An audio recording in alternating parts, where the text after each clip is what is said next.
presentation, I want to leave you with three very distinct feelings. I want to leave you feeling angry. I also hope you feel inspired. And lastly, I hope that you feel committed. Angry for these 5 kids who, along with millions of others, don't get the same education opportunities that you and I did. And this isn't fair. And we need to be angered to be able to change it. Inspired by hundreds of people like Sharanya, who are working relentlessly to ensure every child attains an excellent education. And committed, feeling so committed that you're determined to do something to make educational equity a reality in India. Good morning everybody, my name is Amrita Murali. I'm a 2013 Teach for India Fellow and I currently work with the Fellowship Recruitment team. To really understand what we at Teach for India do, it's important to understand why we do what we do first. And for this, it's necessary to understand the educational landscape of India. Can I please request everybody in the room to please stand up? Imagine all of you standing up represent a microcosm of India's children, all 320 million of them.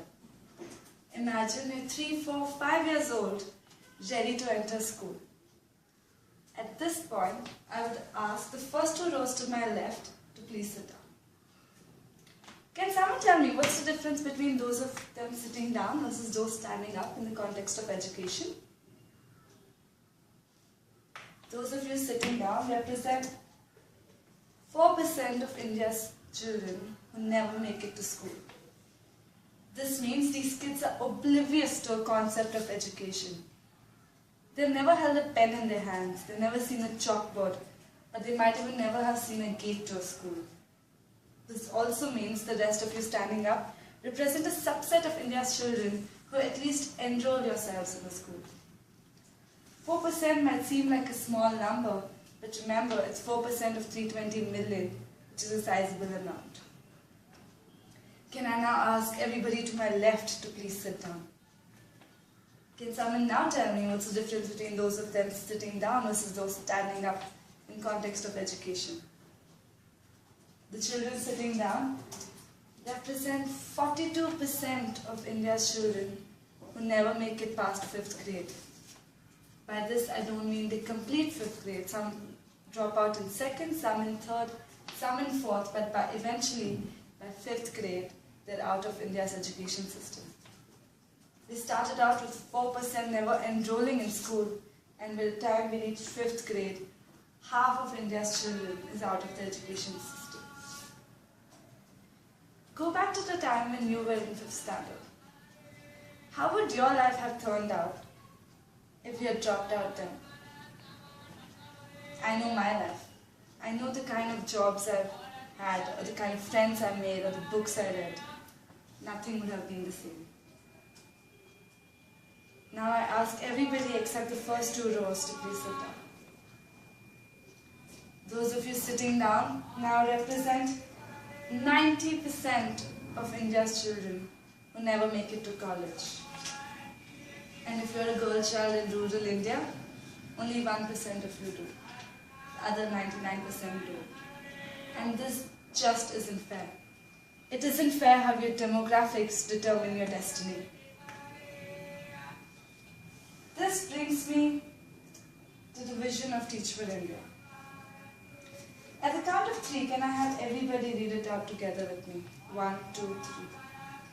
One day, all children will attain an excellent education. I would like to focus on 2 words over here. All and excellent. By all, I mean all 320 million kids in India deserve an access to education. Currently, 4% do. And this is irrespective of where he or she comes from. And excellent. Why an excellent education? Why should education be excellent? This is because the quality of education has a direct correlation to the level of education, the average lifetime earnings, health, and longevity. So by eradicating the achievement gap, we're not only making India more equitable, but we're dramatically improving the standard of living of an average person. How are we going to get this vision of one day alive? We're going to do this through our mission, which says to build a movement of leaders who will eliminate educational inequity in India. Here, I would like to focus on the word leaders. We at Teacher India believe that to solve this staggering problem of educational inequity, we need India's best and brightest minds to become the next generation leaders who care deeply and passionately to solve this problem. Let us now look at some of the leaders who have joined us so far. From prestigious institutions like Lady Shri Ram, IIT Bombay and Delhi universities, Arshi and Rajiv are currently pursuing their fellowship this year. Avantika completed her law degree from National Law School, Bangalore, and currently teaches third graders in a low-income school in Delhi. And prior to his fellowship, Akshay was a graduate from Columbia University.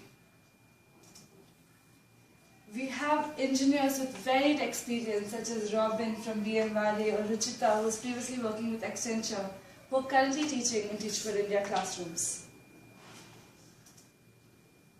Fellows from globally renowned companies such as Bhavi Priya from Google or Ishpreet from Infosys have taken their first step towards eliminating inequity in India. Now that we have met our fellows, let's take 20 seconds to look at the slide of the wide range of corporates and colleges that our fellows come from. These are some of our undergrad colleges. Some postgraduate colleges, a host of international universities. A large percentage of our cohort every year also comprises of working professionals from diverse backgrounds such as IT, banking, manufacturing and marketing. All in all, we take pride that our fellows come from 382 colleges and 219 corporates. Every year we receive thousands of applications. Last year alone we received close to 11,300 applications. And out of these, we offered the fellowship to 800 of them. For the past 5 years, we have maintained a selectivity rate at 7%. As mentioned in our mission, we want to build leaders, making this a highly selective and aspirational program. By having said this, I also want to make sure to tell you that this is not a competitive process. If you meet our criteria, you will get through, because higher the number of fellows we have, greater is our impact on kids. I really hope I see all of you applying for this fellowship and creating that change that we really need.